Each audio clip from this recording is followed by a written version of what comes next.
미국 서부의 사막 지역에 사는 인디언 지도자가 뉴욕시의 초청을 받아서 뉴욕을 방문했다고 합니다. 뉴욕시 당국은 그를 극진히 대접을 했습니다. 좋은 숙소와 또 음식과 또 관광을 시켜드리며 뉴욕시를 자랑하게 되었다고 합니다. 방문을 거의 마칠 무렵에 안내원이 그에게 물었습니다. 뉴욕에서 가장 인상적인 것이 무엇이었습니까? 그러자 이 인디언은 내가 뉴욕을 방문하고 가장 인상적인 것은 높은 빌딩도 아니고 관광 명소도 아니고 먹거리도 아니고 어디에서든지 물이 나오는 바로 이것입니다. 마시고 싶을 때에 언제라도 물을 마실 수 있는 수돗물이 있다는 것입니다. 이렇게 대답을 했다고 합니다. 자, 여러분, 사막 지역에 살면서 얼마나 갈증과 싸웠겠어요. 사막에서 가장 소중한 건 물이지 않습니까? 고층 빌딩이 무슨 필요가 있고 좋은 자동차가 무슨 필요가 있겠습니까? 그래서 그의 눈에 가장 인상적인 것은 어디에서든지 수도꼭지를 틀면 물이 나온다라고 하는 거예요. 이게 정말 대단하구나. 그래서 그는 가장 인상 깊었던 것이 바로 이 수돗물이었다라고 하는 것입니다. 그렇습니다. 여러분, 물이라고 하는 것은 사람에게 가장 필요한 요소이지 않습니까? 우리 인체를 구성하고 있는 모든 요소 중에서 물이 차지하는 비율이 무려 70%나 된다고 합니다. 그 외에 단백질이나 지방, 미네랄, 탄수화물이 30% 정도 차지하고 있고요.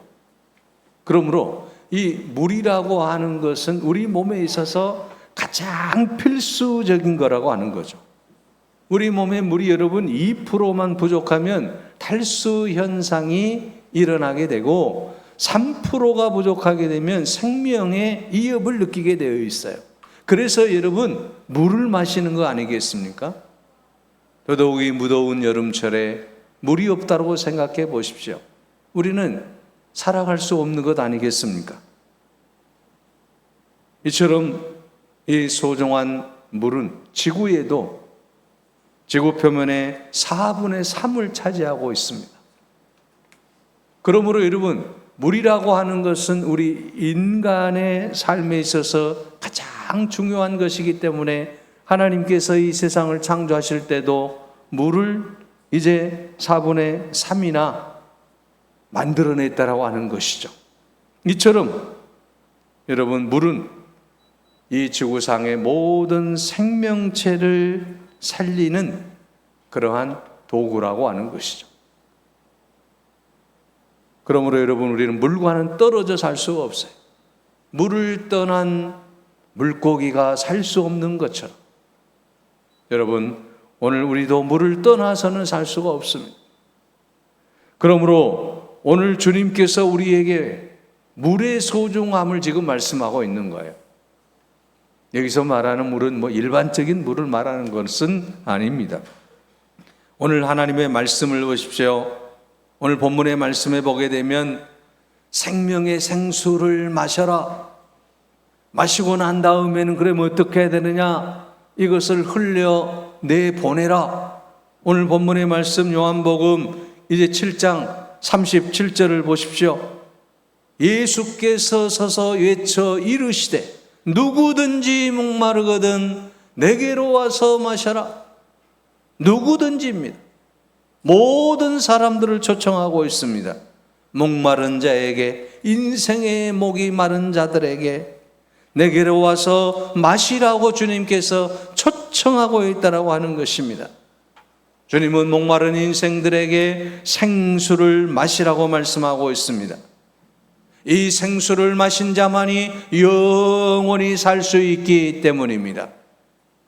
여러분, 오늘 우리가 예수 그리스도의 그 생수를 마시지 아니하면 우리는 살 수 없는 것 아니겠습니까? 그래서 누구든지 목마른 자들은 예수 그리스도의 생수를 마시라고 말씀하고 있습니다. 여러분, 본문의 배경이 되는 이스라엘의 이 팔레스타인 지역은 무척 덥고 갈증이 심한 곳입니다. 1년 내내 거의 비가 오지 않을 때도 있다라고 하는 것이죠. 이런 분위기 가운데에서 초막절에 예수님께서 성전에서 하신 말씀이 바로 본문의 말씀인 것입니다. 여러분, 초막절은 어떤 절기입니까? 이스라엘의 그 3대 절기, 유월절, 맥추절과 함께 3대 절기라고 하는데 그 중에 하나로서 우리가 수장절이니 또는 장막절이라고도 부르고 있습니다. 이 초막절은 모든 식구들이 광야 생활을 기념하는 거예요. 하나님께서 우리를 가나안으로 이끌어내실 때에 광야 생활을 하게 하셨는데 그 광야 생활을 하면서 텐트를 치고 살았다라고 하는 것이죠. 그래서 이 텐트를 치며 야영하면서 광야 생활을 이제 했는데 그 생활을 체험하면서 지난날 하나님께서 우리를 이끌어 주시고 우리를 붙들어 주신 그 놀라운 은총에 감사하는 날이 바로 이 초막절이라고 하는 거죠. 그런데 이 절기 중에 마지막 날에 제사장이 매일 백성들을 인솔을 하고 실로암 연못으로 가서 금 항아리에 물을 떠다가 제단에 쏟아붓는 의식을 거행하는데 이 의식은 뭐냐면 광야 생활 가운데 조상들에게 반석을 깨뜨려 물을 주신 하나님을 찬양하고 또 하나님 올해도 비를 내려주셔서 우리가 갈증을 느끼지 않고 곡식이 잘 자라서 생명에 지장이 없게 해주십시오. 이러한 기원의 의미도 담겨 있다라고 하는 것이죠. 이렇게 볼 때 초막절이라고 하는 것은 물과 밀접한 관계가 있음을 알 수가 있어요. 이 날에 예수님께서 지금 하신 말씀이 바로 오늘 본문의 말씀이라고 하는 것이죠. 누구든지 목마른 자들은 내게로 와라. 내가 너희를 이제 생수를 주겠다. 너희가 나에게 나오면 내가 그 생수를 마시게 주겠다. 이렇게 말씀하시는 거예요. 왜 이런 말씀을 하셨을까요? 인간에게는 무한한 갈증이 있기 때문입니다. 육체적인 갈증과 영적인 갈증이 우리에게는 있어요. 여러분, 우리 인생을 보게 되면 육적으로 많은 것을 갖고 싶은 그러한 욕망이 있는 것 아니겠습니까? 여러분, 오늘 육신의 갈증이 얼마나 심각한지 몰라요. 그런데 영적인 갈증은 더욱 심각하다고 하는 거죠. 왜 그렇습니까? 이 육신의 갈증은 쉽게 느껴지고 채울 수 있는 방법도 쉽게 찾아낼 수가 있습니다. 반면에 영적인 갈증은 사람들이 잘 느끼지 못한다라고 하는 거죠. 육신은 겉으로 보이고 감각으로 느껴지지만 이 영혼은 잘 보이지 않고 느끼기도 힘든다라고 하는 거예요. 그래서 인간은 영적인 갈증을 모르는 채 자꾸 육적인 갈증으로 채우려고만 하는 것이 우리 인간의 모습이라고 하는 겁니다. 여러분, 우리가 잘 아는 열왕기상의 솔로몬 왕은 인생의 사관왕이었습니다. 여러분, 솔로몬은 대단한 사람이지 않습니까? 재물이 많았습니다. 권세가 있었습니다. 명예가 있었습니다. 누구보다도 또한 즐거움이 있었습니다. 그러니까 이 네 가지의 모든 것을 다 갖추고 있었어요. 재물, 권세, 명예, 쾌락 다 갖추고 있는 인생의 사관왕, 세상에서 최고의 삶을 살았다라고 하는 것이죠. 갖고 싶은 것 다 가져보고 해보고 싶은 것 다 해본 사람이에요. 그런 인생이 어디 쉽겠습니까? 그런데 그가 마지막 인생길에서 전도서에서 뭐라고 고백합니까? 전도서 1장 2절에 보면 전도자가 이르되 헛되고 헛되며 헛되고 헛되니 모든 것이 헛되도다. 인생의 사관왕을 살았는데 모든 걸 다 가져봤는데 헛되다라고 하는 거예요. 이처럼 인간은 끝없는 갈증을 경험한다라고 하는 것입니다. 그 갈증이라고 하는 것은 채울 수 없다라고 하는 거예요. 사관왕을 해도 오관왕을 해도 채울 수 없는 것이 우리 육체적인 갈증이라고 하는 것입니다. 인간은 끝없는 갈증 속에 살아가는 거예요. 그래서 전도서장 10절에는 은을 사랑하는 자는 은으로 만족하지 못하고 풍요를 사랑하는 자는 소득으로 만족하지 아니하나니 이것도 헛되도다라고 말씀하고 있습니다. 여러분, 이 세상의 모든 것이 헛되다라고 하는 거예요. 그런데 우리는 그 헛된 것을 향한 갈증을 풀지 못하고 계속해서 그것을 쫓아간다라고 하는 것입니다. 그래서 인류 역사상 최고의 부자로 알려져 있는 록펠러에게 기자가 물었다고 합니다. 회장님, 많은 재산을 갖고 계신데 만족하십니까? 당시에 화폐로 따지면 빌 게이츠보다도 더 많은 돈을 가진 부자라고 합니다. 그렇기 때문에 이 부자, 이제는 만족하냐라고 물었습니다. 이제는 그만 벌어도 되겠습니까? 그만 모아도 되겠습니다. 되겠습니까? 그러자 이 록펠러가 빙그레 웃으면서 이렇게 대답을 했다고 합니다. 아닙니다. 조금만 더 있으면 좋겠습니다. 여러분, 그는 크리스찬이었어요. 육신적인 것을 아무리 소유해도 영적인 것을 놓치면 갈증이 있다라고 하는 것을 우리에게 가르쳐주고 있다라고 하는 것입니다. 그래서 그가 그런 말하는 거예요. 인간의 욕심이라고 하는 것은 끝이 없습니다. 이 인간의 욕심은 바닷물과 같습니다. 여러분, 바닷물을 아무리 마셔도 갈증이 해결되지 않지 않습니까? 그래서 계속 마셔야만 되는 거예요. 사랑하는 여러분, 오늘 우리의 모든 인생은 아무리 많은 것을 다 가지고 있다라고 할지라도 그것이 우리를 만족해 할 수 없다라고 하는 것입니다. 세상 것은 당장은 만족한 것 같지만 금세 불만이 터져나올 수밖에 없는 것입니다. 그래서 세상을 가리켜 바닷물과 같다라고 비유하는 것 아니겠습니까? 사랑하는 여러분, 오늘 우리가 이 땅에 살아가면서 이 육적인 갈증을 해결할 수 있는 여러분이 되시기를 바랍니다.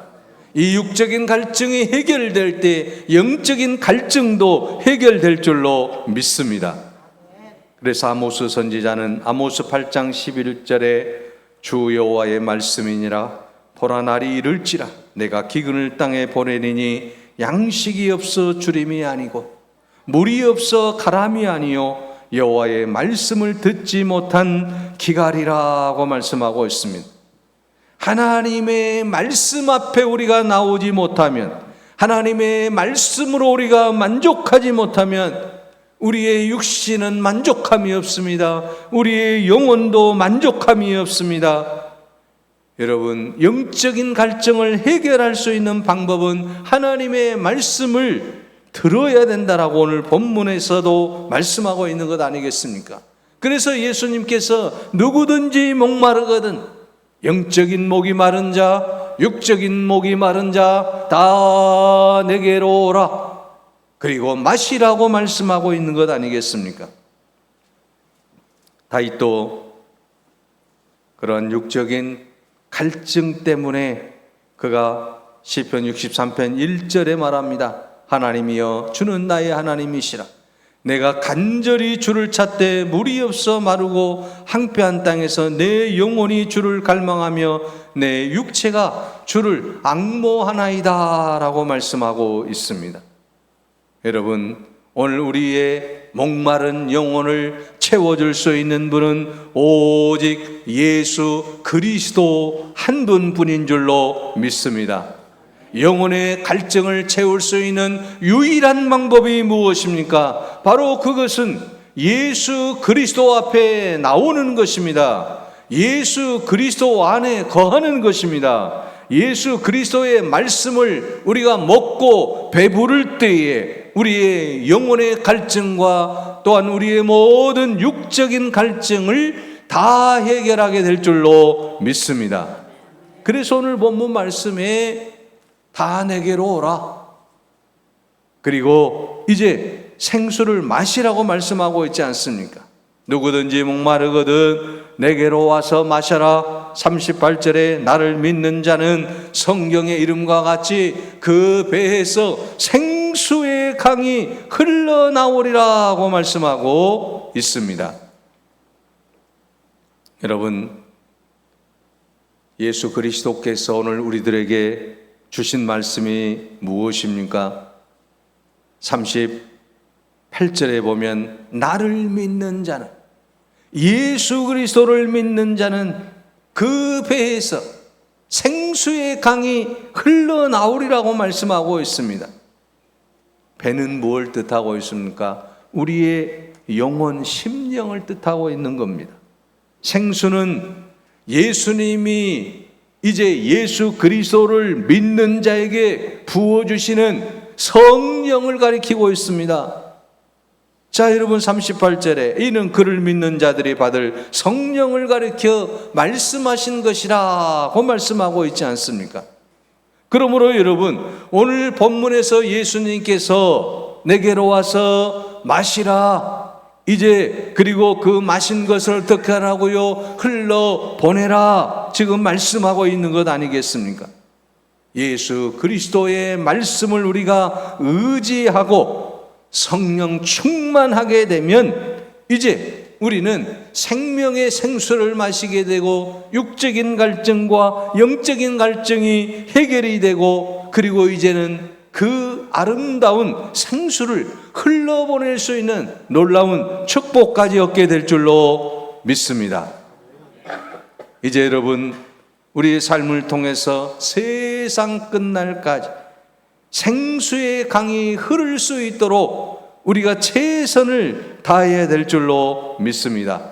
나를 믿는 자는 성경의 이름과 같이 그 배에서 생수의 강이 흘러나오리라. 생수의 강이 흘러가게 해야 된다라고 하는 것입니다. 예수 믿고 구원받고 이제 생명의 생수를 마신 자들은 이제는 육적인 갈증을 해결하고 이제는 영적인 갈증에 헤매고 있는 모든 자들에게 주님의 복음을 들고 주님의 사랑을 들고 나아가야 된다라고 하는 것입니다. 그래서 여러분, 빌립보서 4장 11절에서 13절에 보게 되면 사도 바울은 엄청난 어려운 환경과 그 조건 속에서도 그가 그의 모든 삶 속에서 예수 그리스도의 그 생수의 강을 흐르게 했다라고 하는 거죠. 내가 궁핍함으로 말하는 것이 아니라 어떠한 형편이든지 나는 자족하기를 배웠노니 나는 비천에 처할 줄도 알고 풍부에 처할 줄도 알고 궁핍에 처할 줄도 아는 일체의 비결을 배웠노라고 말씀하고 있습니다. 그러면서 여러분 13절에 내게 능력 주시는 자 안에서 내가 모든 것을 할 수 있느니라고 말씀하고 있습니다. 생수의 물을 마신 자, 예수님께 나와서 이제 이 생수의 물을 마신 모든 자들은 이제는 모든 것을 할 수 있다라고 말씀하고 있습니다. 내게 능력 주시는 자 안에서 생수를 마시는 자는 예수 그리스도의 말씀을 듣고 그 말씀에 배부른 자들은 이제 모든 것을 할 수 있다라고 말씀하고 있습니다. 그래서 여러분, 이 생수의 강을 경험함으로 말미암아 우리의 심령에서 어떤 조건에서든지 우리가 기뻐하고 감사하고, 그리고 이제는 그 생수를 흘러보낼 수 있는 여러분이 되시기를 바랍니다. 그래서 이 생수가 내 심령으로부터서 내 가정에, 내 직장에, 또 이 사회 속에, 또 세계로 흘러가야 된다라고 하는 것입니다. 여러분, 우리의 모든 삶 속에 생명의 생수가 흐를 때 어떤 역사가 일어나는지 아십니까? 에스겔 47장 9절에 보면 이 강물이 이르는 곳마다 번성하는 모든 생물이 살고 또 고기가 심히 많으리니 이 물이 흘러 들어가므로 바닷물이 되살아나겠고 이 강이 이르는 각처에 모든 것이 살 것이라고 말씀하고 있습니다. 여러분, 생수가 흐르는 그곳에 생명이 살아 움직인다라고 말씀하고 있습니다. 모든 것이 되살아난다라고 하고 있습니다. 그러므로 여러분, 오늘 우리는 요한복음 7장 오늘 본문의 말씀 37절 38절의 말씀처럼 이제는 이 생수의 강이 흐르게 해야 될 줄로 믿습니다. 예수 믿는 우리 모두의 마음속에 이제는 생수의 강이 흘러 넘쳐야 된다라고 하는 것입니다. 여러분, 우리가 물을 마시게 되면 내 몸에 들어온 물이 내 몸에 완전히 스며들게 되는 것을 볼 수가 있습니다. 여러분, 우리 몸 안에 들어온 수분은요, 피를 타고 우리 몸 안에 있는 모든 장기에 골고루 이제 흐르게 되어 있어요. 내게 필요한 모든 곳에 스며들게 되어 있다라고 하는 것입니다. 여러분, 마찬가지로 우리가 예수님의 생수를 마신 우리들이 이제는 이 세상 모든 곳에 스며들게 해야 되지 않겠습니까? 예배를 드릴 때뿐만 아니라 직장 생활 또는 우리의 모든 사회 생활, 우리의 모든 삶 속에서 예수 그리스도의 그 생수가 흘러가게 해야 된다라고 하는 것입니다. 그래서 내가 있는 그곳에 생명이 살아나고 은혜가 넘치고 기쁨이 넘치고 행복이 넘쳐야 될 줄로 믿습니다. 오늘 주님께서는 목마른 자들은 다 내게로 와서 마시고, 그리고 이제는 그 배에서 생수의 강이 흘러 넘쳐야 된다라고 말씀하고 있는 것 아니겠습니까? 그러므로 여러분, 우리가 예수 믿고 구원받았으니, 은혜 받았으니 이제는 이 모든 은혜를 흘러보내야 되는 거 아니겠습니까? 내가만 가지고 있으면 안 돼요. 문제가 생긴 겁니다. 여러분, 이스라엘 동북부에는 거룩한 산이라고 불리는 헐몬산이 있지 않습니까? 해발 2815m의 이 헐몬산은 정상에 만년설이 쌓여 있는데 밤과 낮 사이의 극심한 온도 차이로 인해서 매일 엄청난 이슬이 맺히게 되고, 이 정상에서 맺힌 이슬이 아침이면 녹아서 작은 시내로 흘러내리는데, 이 작은 시내가 이스라엘에서 가장 큰 갈릴리 호수와 사해의 시작점이라고 하는 거죠. 같은 근원으로 이루어진 이 거대한 호수에는 그런데 큰 차이점이 있습니다. 똑같은 만년설에서 나온 그 물의 시작점인데 차이가 있어요. 헐몬산에 이슬을 받아들인 이 갈릴리 호수는 다시 물을 요단강으로 흘러보냅니다. 물이 도는 이 갈릴리 호수는 풍족한 어족이 자라나며 지역 주민들을 먹여 살리는 삶의 터전이 되는 호수예요. 그런데 여러분, 반면에 갈릴리 호수의 5배나 되는 이 사해라고 하는 바다는 물고기도 식물도 살지를 못합니다. 왜 그렇습니까? 요단강의 물을 받기만 하고 내보내지 않기 때문에 물이 썩기 때문입니다. 거룩한 산에서 받은 생명의 물을 똑같이 받은 두 호수이지만 흘러보내는 호수는 사람을 살리는 생명의 호수가 되지만 고이기만 하는 이 호수는 생명을 살릴 수 없는 죽음의 바다가 되는 거예요. 이게 갈릴리 호수와 사해 바다의 차이점이지 않습니까? 사랑하는 성도 여러분, 오늘 우리는 이제 어떻게 살아야 되겠습니까? 갈릴리 호수와 같은 그러한 삶을 살기를 원하십니까? 아니면 사해 바다와 같은 그런 삶을 살기를 원하십니까? 사랑하는 여러분, 오늘 이 사막과 같은 이 세상 속에서 여러분 갈릴리 호수와 같이 그런 생명을 살려내는 그런 아름다운 삶을 살 수 있기를 바랍니다. 여러분, 생명의 생수를 흘려버리는 그런 인생이 되어야 되지 않겠습니까? 하나님이 내게 주신, 주님께서 내게 주신 그 은혜와 그 귀한 사랑, 그 복음 내 안에만 이제 담겨놓고 그리고 그것을 흘려보내지 않는 그런 인생은 어리석은 인생이지 않습니까? 내가 받았으니 이제는 나도 주어야 되는 거 아니겠습니까? 내게로 와서 마셔라. 주님께서 우리에게 생명의 생수를 주셨습니다. 성령을 우리에게 주셨습니다. 이제는 우리가 이 성령을 받고 은혜 받고 이제는 내게 주신 그 놀라운 은혜를 전해야 되지 않겠습니까? 하나님이 내게 주신 건강이 있다고 한다면 그 건강을 여러분 흘려보내야 되지 않겠습니까? 하나님이 내게 주신 물질이 있다고 한다면 그 물질을 누군가에게, 가난한 이웃에게 흘려보내야 되지 않겠습니까? 하나님이 내게 주신 복음이 있습니다. 이 복음을 믿지 않는 자들에게 흘려보내야 되지 않겠습니까? 이것이 바로 오늘 주님께서 우리에게 목마른 자들에게 이제 생명의 생수를 마시고 그것을 반드시 그 배에서 생수의 강이 흐르게 하라고 말씀하고 있는 것 아니겠습니까? 사랑하는 여러분, 오늘 우리는 이제 하나님께서 주신 그 놀라운 은혜를 체험하며 갈릴리 호수처럼 생명을 살려내는 그런 아름다운 인생이 되시기를 바랍니다. 여러분, 그러기 위해서 돈이 없어도 불안해하지 마시기 바랍니다.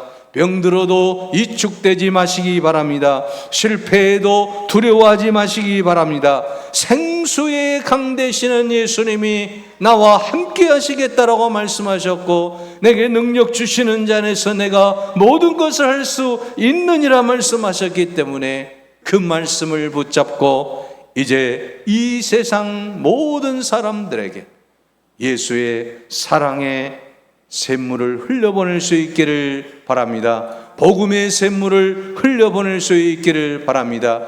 내게 가지고 있는 모든 재능들을 이웃에게 흘려보낼 수 있기를 바랍니다. 그런 여러분에게 우리 주님께서 여러분과 함께 하시고 그 은혜를 베풀어 주실 줄로 믿습니다.